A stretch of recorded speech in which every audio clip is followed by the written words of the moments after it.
Kakak Ridwan Kamil, keluarga kami sudah ikhlas apapun nanti yang menjadi takdirnya Eril. Proses pencarian anak Ridwan Kamil masih terus berlanjut. Diketahui bahwa putra sulung Gubernur Jawa Barat Ridwan Kamil, Emeril Khan Mumtaz atau Eril, hilang terseret arus sungai Areben, Swiss pada Kamis 26 Mei 2022. Edwin Muniruzaman selaku kakak kandung Ridwan Kamil menyampaikan kabar terkait pencarian Eril yang hingga kini masih belum ditemukan.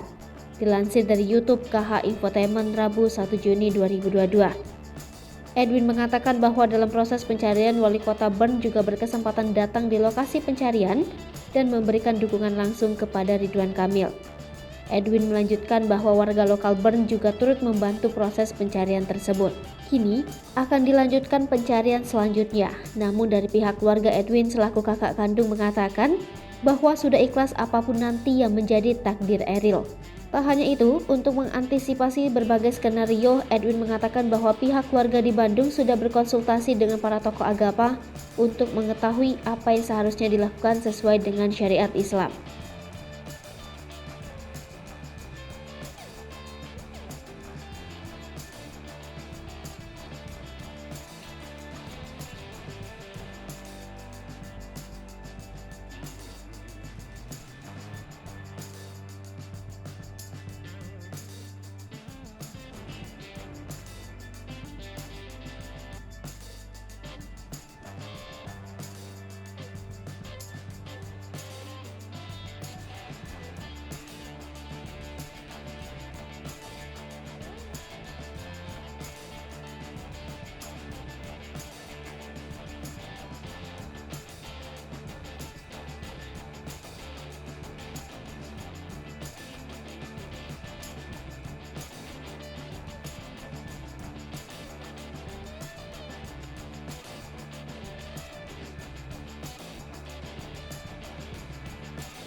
Hai pemirsa Sri Popo TV, jangan lupa komen, like, dan subscribe, serta tonton terus berita-berita terupdate lainnya ya.